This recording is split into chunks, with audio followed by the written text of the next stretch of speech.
How you doing? This is John and welcome to John's Long Box. Today we're looking at Saving the World, issue number 1 by Tonic Comics.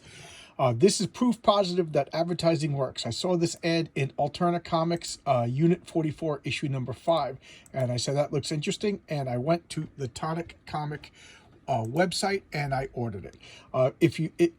At the time of recording this, if you go to Indigogo, you could pledge and get like all the issues. So Indigogo Saving the World comics.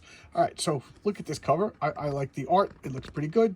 Sexy chick, red hair. It's what else you want. I'm a red-blooded American guy. So let's look at this. Saving the World number 1. Written and illustrated by Tonic Mole. I've never met this guy. Don't know anything about him. Cover by Illustrator Monk. Back cover by Ryan Faust. Edited whatever. Okay. Saving the World number 1, second print. That ticks me off. I try not to get second print. So if anybody knows, I've been looking all over eBay. I cannot find a first printing of this. I really want to get a first printing instead of second printing. Here's the second.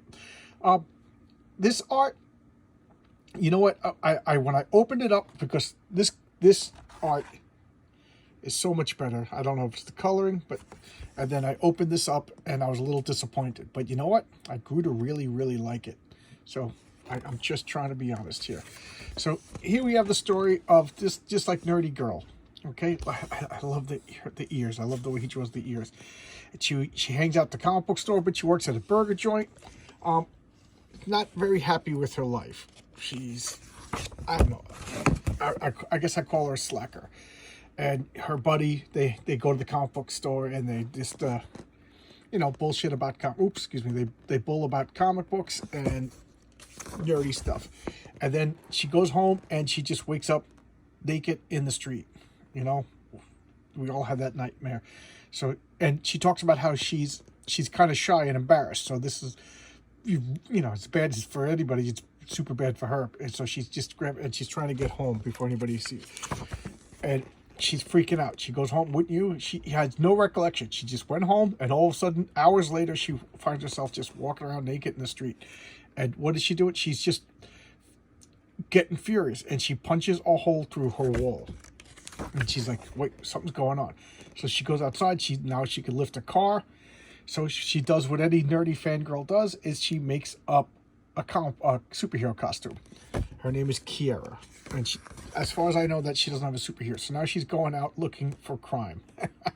And I like this. By the third night, the brittle October wind began to rattle my bones. The streets were too quiet, not just normal quiet, full of transparency. I've never seen a major crime in progress. Starting to question whether ever. So she just goes outside and looks for crime, and she's not finding any crime. If you've seen that movie Supers, they did the same thing. They hide behind a dumpster, and they just fall asleep because it's not like crimes are commonplace. So now she's about to go home when she sees this guy beating up a girl.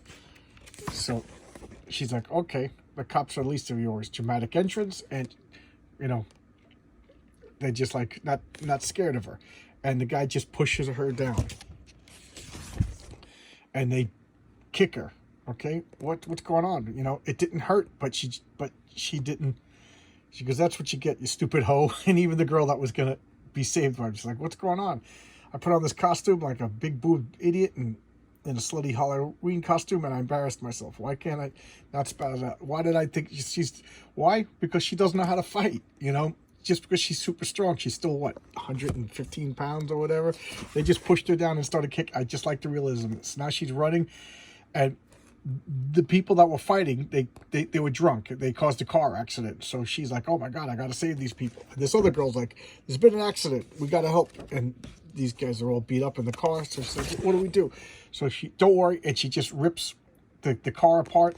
And she's like, I'm fireproof. And she goes and she gets everybody. And she saves the day.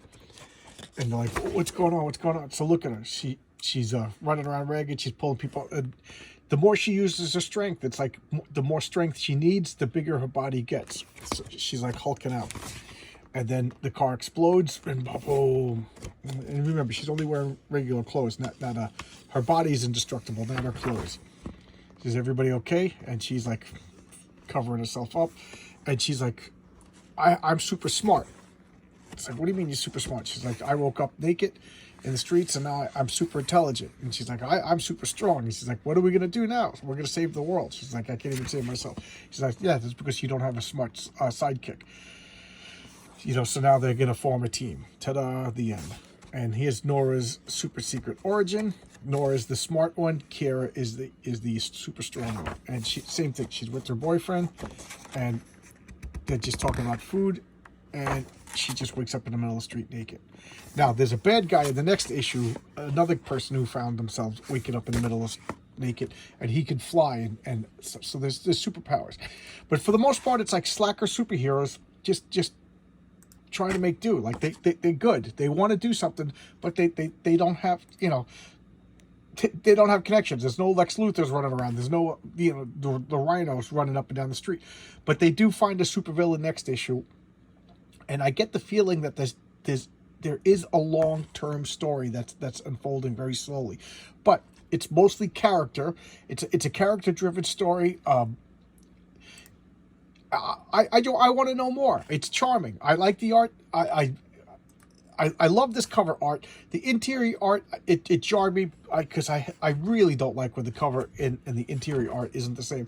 But I grew to really like it. It's very idiosyncratic, is that the word? And I do like it, to the point where they had guest artists in, and I forget what issue it was, and that bothered me that they didn't have this guy, who I was disappointed at first, but that's the way things are. If this became the style for this comic, and I really enjoyed it. Now, the thing, it's like $15 an issue, because it's like a, you know, what do you call, artisanal, you know, designer comics. And I you know, crowdfunded comics, they're expensive. I don't know if it can last, but I do like them. They're quirky. It's the independent stuff that I missed from the 80s and 90s. And you got to pay for it, you know. You get what you pay for, and I paid a lot for these comics. I paid like $50 for four issues of comics, and then I just put in my order. I got 6, 7, 8, 9, I think it was, but I'm missing issue number 5. So if anybody knows, anybody know where I could get a first printing of this, and then first printing of number 5? So because I'm a nut job, it's gonna kill me that I'm missing number 5. So. This is Tonic Mole Saving the World. You could get it on Indigogo right now. I already paid for mine and shipped before I found out it was on Indigogo. So you can get issue number 5 if you go to Indigogo. But you know, it's too late to cancel this. The money already came out of my. I'm not going to send it back, and I don't want to pledge another $45 for one comic. But anyway, I digress. I really like this. It's a lot of fun. The advertisement worked, and now I'm repeating myself. So I'm just going to stop it now. Keep it a nice short video. Tonic Comics, go to their website and you can order these comics, or you could go to Indigogo. I don't know these people. He doesn't know me. I just saw an ad and I really liked it. So, you know, help out the small guy. All right. See you tomorrow with another video, guys.